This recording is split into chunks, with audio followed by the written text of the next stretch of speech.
La tradicional entrevista del sábado a la tarde en Pipo Radio.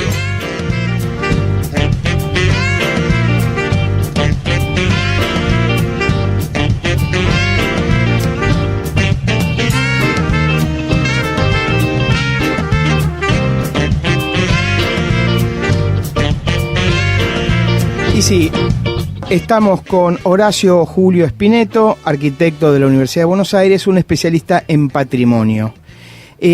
Normalmente nosotros preguntamos a qué escuela primaria fuiste, pero un especialista en patrimonio lo primero que tiene que poder explicarle al oyente es qué es un especialista en patrimonio. Fui a la escuela Rodolfo Rivarola.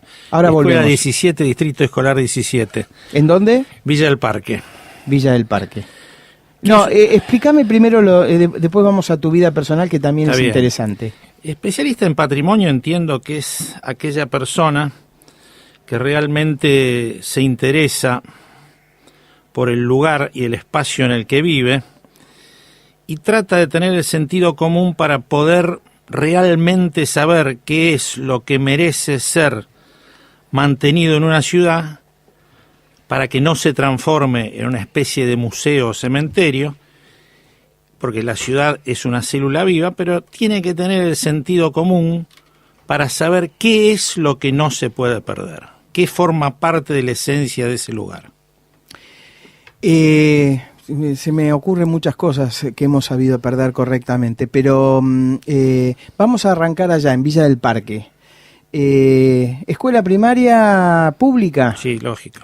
Guardapolvo blanco, sí, compañeros. Sí, ¿recordás algún compañero? Perfectamente. Que sea, digamos, que no esté preso, por ejemplo, que no haya pasado por los tribunales? No, creo que ninguno. Ninguno.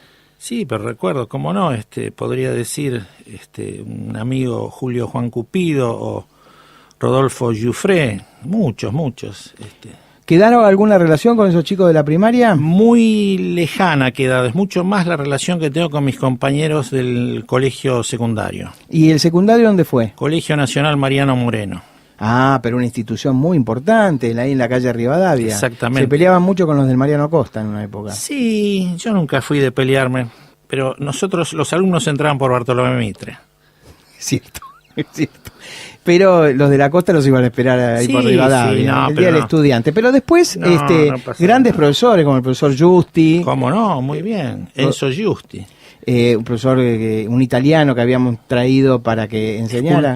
Escultor también. ¿Cómo no? Con el profesor Enzo Giusti, te voy a contar una anécdota. Por favor. Mi actividad principal es la pintura, entre otras cosas, ¿no? Aparte del tema patrimonial. Y Enzo Giusti en la clase de dibujo se pasaba dibujando en el frente con tiza retratos de próceres. Y había otro compañero, Ricardo Pardal, médico psiquiatra, que dibujaba muy bien y siempre lo hacía dibujar a él también. Un día faltó, entonces yo era el otro que estaba ahí en el candelero, en el tema ese de los dibujos y la pintura, y me hizo pasar y me pidió que le dibujara Belgrano. Yo no tenía la menor idea. Le hice la silueta, le puse las charreteras y le dibujé todo el pelito así, como si mirara hacia para internarse en el pizarrón. Terminé el dibujo y le dije, profesor, esto ya está listo. ¿Y dónde está? Bueno, acá. Está mirando para el otro lado. Agarró el boletín, mira, Espineto, un 0. Pensó que le estaba tomando el pelo. Yo le conozco uno de los peores insultos al profesor Giusti, un tipo un extraordinario, que decía que cuando alguien le quería tomar el pelo, le decía, porque al principio cuando llegó de Italia, tenía mucho acento. Decía, claro, usted está por debajo de mi desprecio. Está bien. Hay un hermoso busto que hizo Giusti de Alfredo Palacios en el Congreso. Mire usted, entre las maravillas que tiene el Congreso, que deberíamos caminarlo. Bueno, primario, secundario en el Mariano Moreno, vocación por la arquitectura. ¿Cuándo nació la vocación por la arquitectura? A mí siempre me gustó todo lo relacionado con el arte y con la ciudad. Eso más o menos de alguna manera llevaba a tener que estudiar arquitectura. Bellas Artes nunca se me ocurrió estudiar, pero entré a arquitectura y es una carrera hermosa como carrera universitaria, así que con mucho gusto y placer cursé mis 6 años en la UBA. Allá a mí ya me tocó una sola materia en la calle Perú, una sola, y después ya pasamos a la ciudad universitaria, primero en el pabellón 2, y después en el 3, ya que quedó definitivamente arquitectura. ¿Y algunos arquitectos que recuerde con Sí, cariño y cómo no, afecto? pero muchos profesores. Sí. El que recuerdo con más afecto y que lamentablemente falleció y que son de esas personas que uno siente que no están, es el arquitecto Ludovico Clarence Kopman, un fenómeno, uno de los tipos libres absolutamente que conocí a lo largo de mi vida. Arquitecto, urbanista, músico, fotógrafo, pintor, un fenómeno. ¿Y mujeres arquitectas, aparte de Odilia Suárez? Sí, no, hay varias más. Estaba Carmen Córdoba, que es una... Carmencita Claro. Córdoba, fue decana. Sí, claro. Y sí, hay muchas, cómo no. Flora Mantiola, la arquitecta Marta Magís, hay muchas. Bueno, en el marco de los estudios de arquitectura empezó a tener cierta inclinación por el tema del patrimonio urbano Sí. y qué cosas había que cuidar. ¿Por qué? La primera pregunta, vinculada especialmente al patrimonio, ¿por qué no tenemos una cultura de la conservación? Conozco, no sé, el área de patrimonio no está cuidada como corresponde, conviven goteras con las actas de Bereford y Whitelock mojándose. No sé, me parece, ¿cuántos años lleva la confitería del Molino abandonada? Digamos, o cuando le erramos, por ejemplo, con los compuestos para limpiar los monumentos y hacerlos todo color alquitrán, y que pierdan el óxido natural del bronce, teniendo por un lado áreas espectaculares de la Ciudad de Buenos Aires como el Lago Moa, de conservación de monumentos. Hay una depredación sobre los monumentos y una falta de cuidado de las administraciones. Y no tiene que ver con ser revolucionario, porque los revolucionarios de octubre del 17 no destruyeron el Kremlin, sino que lo cuidaron, porque estaba parte de su memoria. Y en un proceso de cuidado del patrimonio, que estos días estamos asistiendo al Mundial de Fútbol, Putin está en recrear toda la monumentalidad de la época de los zares y ponerla en valor con el águila, por ejemplo, bifronte, y sacar los martillos y las hoces, sí, y recuperar también la monumentalidad de la época de los 70 años donde el comunismo gobernó. O sea, no van a demoler los monumentos de Lenin o la historia de un país enorme como es Rusia, y nosotros dimos vuelta con el Cristóbal Colón que está ahí, que lo tenemos, que lo paramos, que se rompe, etcétera. Esa cultura, esa falta de cultura por el cuidado de lo colectivo, después de tantos años de ser una persona que defendió, ¿por qué? Y sí, ahí habría muchas cuestiones. A ver, por ejemplo, acá en nuestro país, ¿cuándo podemos empezar a decir que empezó a haber un cuidado del patrimonio? Por ejemplo, acá en Buenos Aires había existido una comisión de estética edilicia. La comisión de estética edilicia que se ocupaba de que los edificios que se construían, además de respetar y cumplir todas las normas municipales que se pedían, conservaran una cierta lógica estética con su entorno y con los lugares donde se emplazaban. Esa fue una brillante idea, estoy hablando gestión, eso fue durante el gobierno de Marcelo T. de Alvear. ¿Se llamaba así estética edilicia?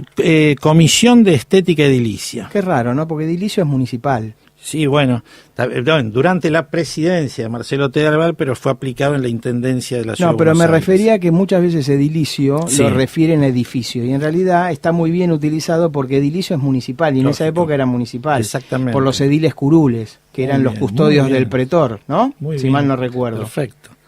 Bueno, entonces ahí hubo un momento que apareció un chispazo de intención de conservar lo que había y lo que se iba a construir que sirviera el día de mañana para ser un patrimonio respetable. Después, en el año 38 surge lo que se llamó Comisión de Museos y Lugares Históricos, que 2 años después se transformó en la ley 12.665 y pasó la Comisión Nacional de Museos, Monumentos y Lugares Históricos. Ahí hay otra atención ya a edificios que van a ser importantes. Recién en el año 2000, dentro del ámbito municipal del gobierno de la Ciudad de Buenos Aires, se crea la Dirección General de Patrimonio. 2000 recién, hace 18 años nada más. Si bien ya se estaba trabajando un poco, ya incluso habían empezado a salir unas comisiones para realizar una serie a través del gobierno de la ciudad, ¿no? Y 2000 era gobierno de la ciudad, municipalidad de Buenos Aires. Era, bueno. Sí, 2000 era gobierno. Gobierno, 96. 96, claro. Bueno, y se habían empezado a hacer ya unas guías de patrimonio que llegaron a hacerse 8, que fueron muy interesantes, que se ocupaban de distintos aspectos del patrimonio edificado. Bueno, y a partir de ahí empezó todo el tema patrimonial a interesar al público, a la gente en general. Y bueno, sí, efectivamente, hay una cantidad de cuestiones que falta mucho todavía por desarrollar y que varias planteaste vos. Con el tema de los monumentos negros no es que los monumentos negros que se están viendo todos negros, eso se ha tomado... Una pátina, dicen que le Claro, ponen. es una pátina que de alguna manera preserva, le quita la vistosidad, pero preserva al metal, porque son todos sobre monumentos de bronce en general que se hace eso. Y eso es una especie de preservación. Después sí, en respecto a monumentos... Hay algunos que dicen que la oxidación del bronce es parte de la estética del monumento. Lógico, lo mismo que los techos que son de cobre cuando se transforman de color verde, que forman parte del paisaje urbano, no hay duda. Pero también se encuentran algunos monumentos, vamos a ir por partes, monumentos escultóricos que han sido retirados de algunos lugares y no aparecen, y no se sabe por qué. Por ejemplo, hace poco se terminó de poner en valor, muy linda, la Plaza Colombia, sí, la que está ahí en Barracas, en Montes de Oca y Bransen. Atrás está la iglesia Santa Felicitas. Bueno, ahí en esa plaza, la que era la casa famosa que había sede de la subintendencia de Barracas, que después se demolió para transformarse en plaza, tenía en el medio de la plaza un hermoso mástil.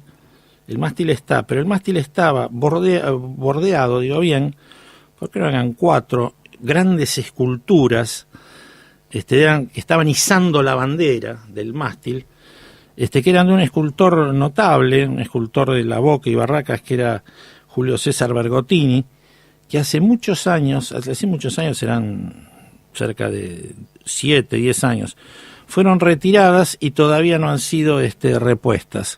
Entonces, bueno, esas cosas generan... ¿Se sabe dónde están? Supuestamente estarían en el MOA, Monumentos y Obras de Arte en Reparación. Ahí frente al circuito KDT. Exacto, pero hace más de 10 años. Lo que genera, lo interesante que se plantea con este tema del patrimonio en general, estoy hablando ahora, es que antes era tema prácticamente que era tocado por especialistas y nada más. Ahora hay movimientos ya de gente, de vecinos, que se preocupan cuando desaparece o está por desaparecer algún edificio o inclusive algún tipo de local comercial que desaparece. Ese caso se nos da. Yo formaba parte de la Comisión de Promoción y Protección de Cafés, Bares, Billares y Confiterías Notables, y eso era muy claro cómo se veía el movimiento que se generaban los vecinos cuando había una alerta sobre algún café que se estaba por cerrar. O sea que hay un ida y vuelta con el tema del patrimonio. Después sí, hay muchas cosas. Vos tocaste un tema puntual, que es un tema, parece, de nunca acabar, que es el tema de la Confitería del Molino. La Confitería del Molino fue un local tradicional de Buenos Aires, pero más allá de que era una de las mejores confiterías de la ciudad, es uno de los edificios magníficos que tiene la ciudad, obra de un arquitecto italiano, Francisco Gianotti, que es el mismo que hizo, entre otras cosas, la Galería Güemes, la que está en Florida al 100. Maravillosa. Claro, es un arquitecto de lujo, esos arquitectos emparentados con el Art Nouveau, que eran diseñadores totales y que no dejaban nada libre al azar, sino que estaba todo totalmente diseñado por ellos. Ahora por suerte la han protegido un poco del Está deterioro. protegida y por suerte ya tiene un propietario definitivo, que después de idas y venidas, bueno, el propietario es el gobierno nacional, Sí. con sus pros y sus contras. Pero ¿qué garantiza? Bueno, el edificio del Molino es uno de los edificios que tiene la mayor cantidad de protecciones que puede tener, como la Catedral, el Cabildo, la Casa Rosada, el Congreso. Un edificio que está catalogado en situación total, que está dentro de una APH, área de protección histórica, y es un monumento histórico. Así que tiene todas las medallas, todos los premios así virtuales que podría tener. Pero ¿qué hace falta? Para que un edificio viva y no se muera, le hace falta el uso. Si no tiene uso, evidentemente, por más que no se pueda demoler, el paso del tiempo es terrible. Vamos a ir a un corte, pero vamos a seguir un bloque más, porque hemos perdido patrimonio, sí, claro, histórico. Por ejemplo, la vieja confitería del Águila, que estaba en Santa Fe y Callao. Hemos perdido todo su patrimonio, no solo el tangible, sino el intangible, sus muebles, su historia, etcétera, etcétera. Esperemos que Buenos Aires deje de perder patrimonio y que no hagan convivir edificios nuevos de mala calidad con edificios históricos, porque lo que contaba el inspector al principio del programa, o ayer, yo no recuerdo, creo que fue ayer que dio una buena noticia, que es que están recuperando la Avenida de Mayo de nuevo, sí, ¿no? Ahí ya conviven edificios viejos con edificios nuevos de mala calidad. Algunos pocos nuevos, no hay tantos. No, pero hay hay mucho. A ver, los nuevos que hay no son de buena calidad arquitectónica. Lógico, eso es lo que pasa siempre, cuando se ve que se demuele por alguna circunstancia, seguramente circunstancia inmobiliaria, económica. Sí, el Cine América, por ejemplo. Algún edificio de esos todavía sigue llamando la atención la Ciudad de Buenos Aires a cualquier visitante que viene del exterior o a cualquiera de nosotros. La arquitectura que va entre 1880 y 1930. Esa es la imagen arquitectónica mejor de la Ciudad de Buenos Aires. Cualquier edificio de esos, aún... Cuando fuimos más ricos también. Exactamente, pero aún los no lujosos son edificios de muy buena calidad. Entonces, el pecado es cuando se demuele alguno de esos edificios para construir un edificio moderno, supuestamente más funcional, pero de una calidad dudosa, mucho menor que la de ese edificio que se demolió. Vamos a la música. Estamos con Horacio Espineto, arquitecto de la Universidad de Buenos Aires y especialista en patrimonio, nada más ni nada menos. Esa voz que se sumó al debate amable es de Horacio Espineto, arquitecto, y estábamos hablando de patrimonio. Mire, esta vieja lucha por conservar o por modernizar, esa falsa dicotomía, ¿no? Usted ve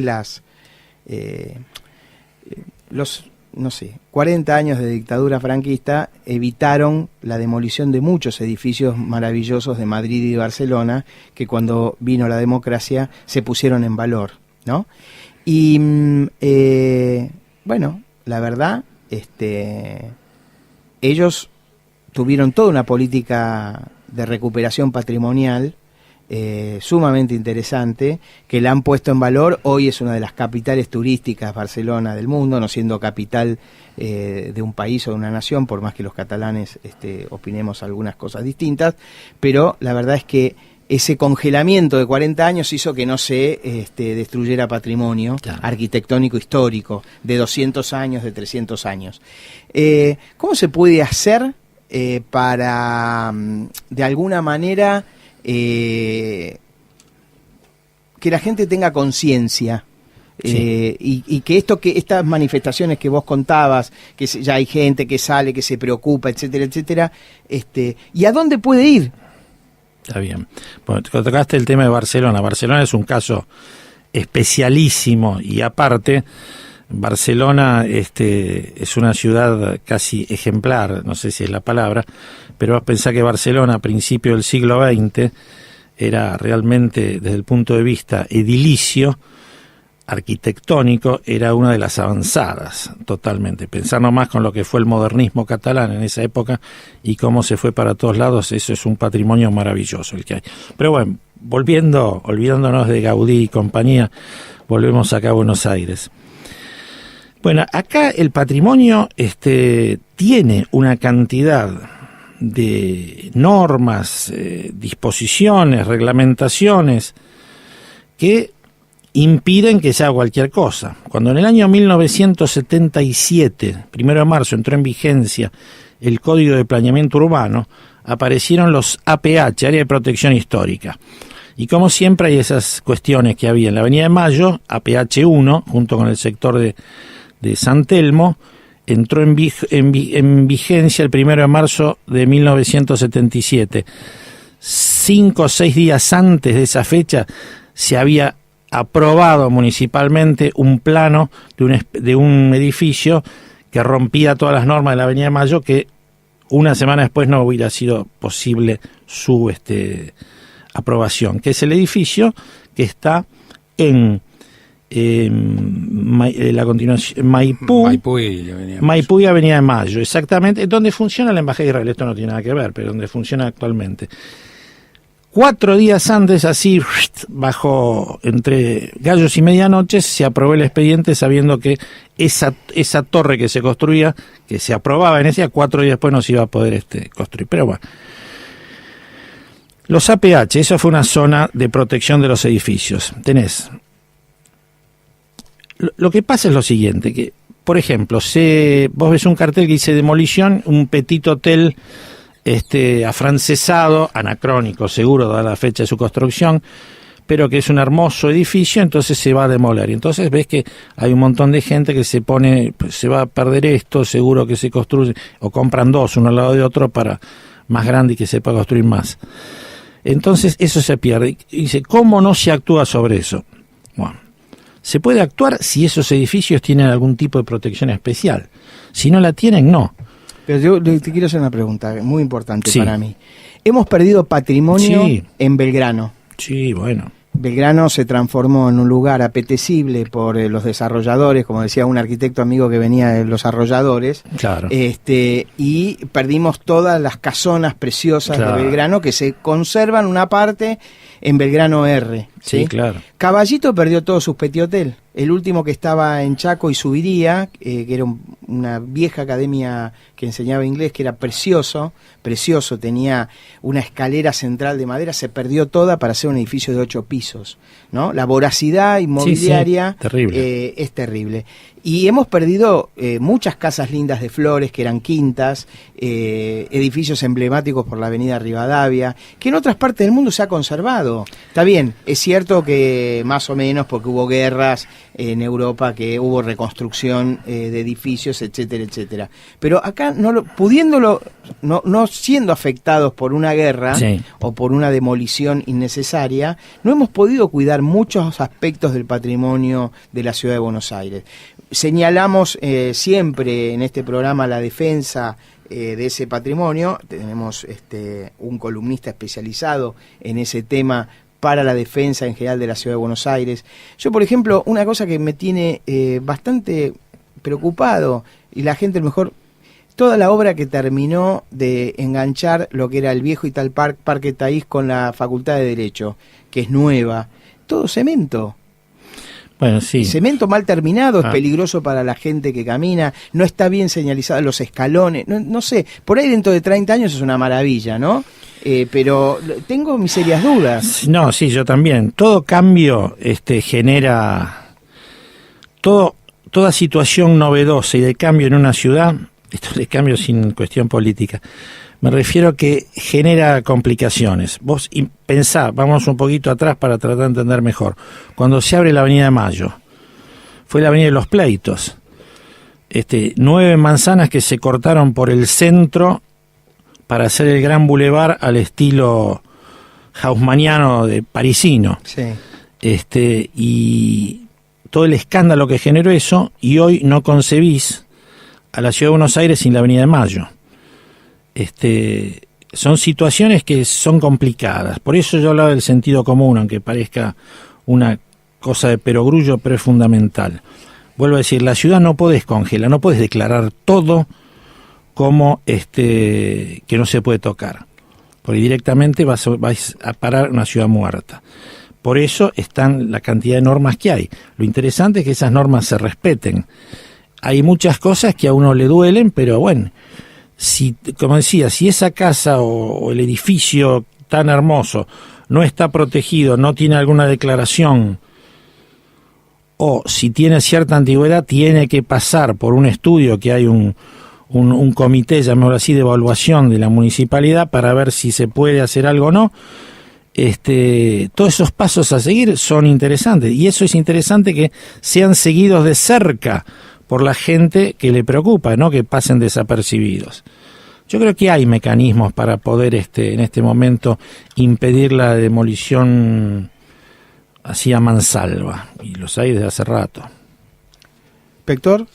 Sí, no, lo coincido con el arquitecto, es decir, lo que me parece a mí, lo que sí se ha avanzado en estos años es en la posibilidad, la apertura que hay hacia grupos vecinales y vecinos que son los verdaderos protectores del patrimonio urbano, ¿no? Es decir, muchas veces los funcionarios de carrera del gobierno de la Ciudad de Buenos Aires, por falta de poder político suficiente, son insuficientes para poder parar el deterioro, ¿no? Es decir, uno mira, digamos, podemos decirlo hoy, por ejemplo, están asfaltando la avenida Juan Bautista Alberdi.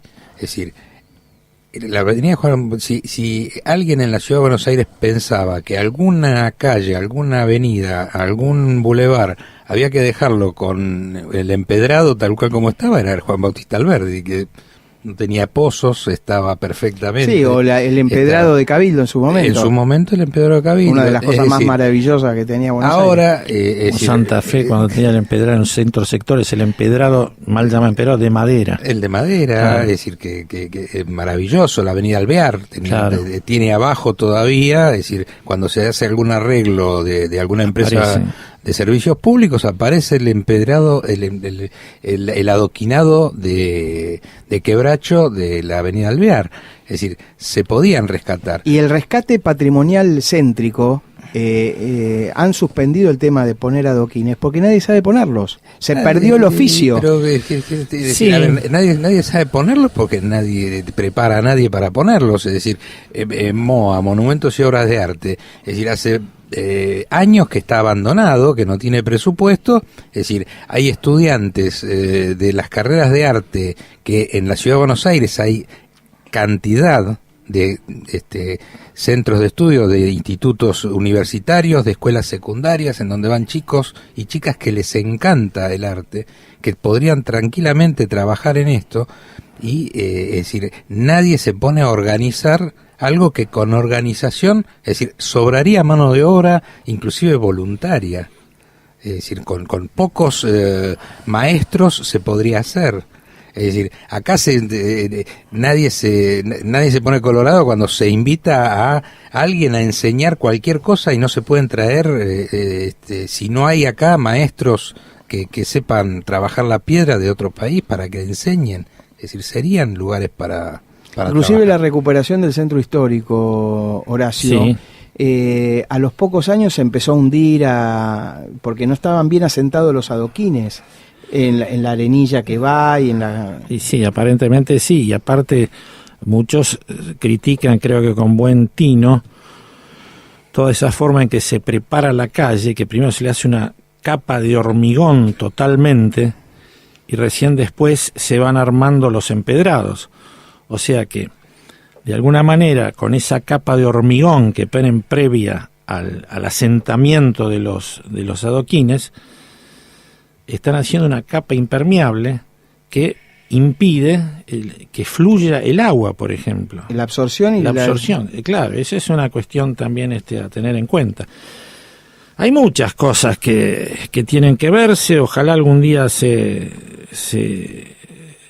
puedan ver bien resueltas. El equipo de patrimonialistas que tiene hoy la Ciudad de Buenos Aires, ¿se está perdiendo también ¿O se está formando gente? ¿Hay chicos jóvenes especializados en el tema de patrimonio? Hay, dependiente del gobierno de la ciudad de casco histórico, existe una escuela que está ahí en la calle Brasil y Paseo Colón, una escuela taller se llama, que ahí van alumnos, donde hay profesores que les enseñan determinadas situaciones, o no sé si oficios, pero cómo encarar la reparación y la construcción de determinados ornatos o piezas de uso necesario para la ciudad. ¿Es con currícula secundaria? Depende del oficio. Vamos a decir, esto actualmente dependería de la Dirección General, porque eran 3 direcciones generales que se juntaron en una, que es Dirección General Patrimonio, Museos y Casco Histórico. De ella depende. Que está también en una situación complicada porque está en la esquina de Brasil y Paseo Colón, que probablemente desaparezca eso por el paso del Metrobús. ¿Se da cuenta cuál es el problema? Es decir, que para hacer una parada del Metrobús van a sacar una escuela de arte. Es decir, es muy difícil. Es una traza que no solo la escuela de arte, varios edificios se llevan, claro. Además, ¿no? Bueno, Horacio, ¿te quedó algo sin decir? Y muchas cosas, puede ser patrimonio, pero yo tengo la esperanza, así como la gente se moviliza, a veces se moviliza de más también, yo creo que de a poco en todo el mundo está la idea de que la ciudad es de todos y todos tenemos que ocuparnos, que es la única manera que la podamos tener bien, sacar adelante de alguna manera y que no se pierdan algunos edificios que no pueden perderse. Yo creo que los que no puedan perderse realmente no se van a perder. Un viejo decano de la Facultad de Ciencias Económicas, don Leopoldo Pornoy, me acuerdo hace muchos años en una revista que tenía la universidad, escribió, la revista se llamaba Encrucijadas, escribió un artículo que se llamaba Buenos Aires, la ciudad del otro, de los otros, ¿no?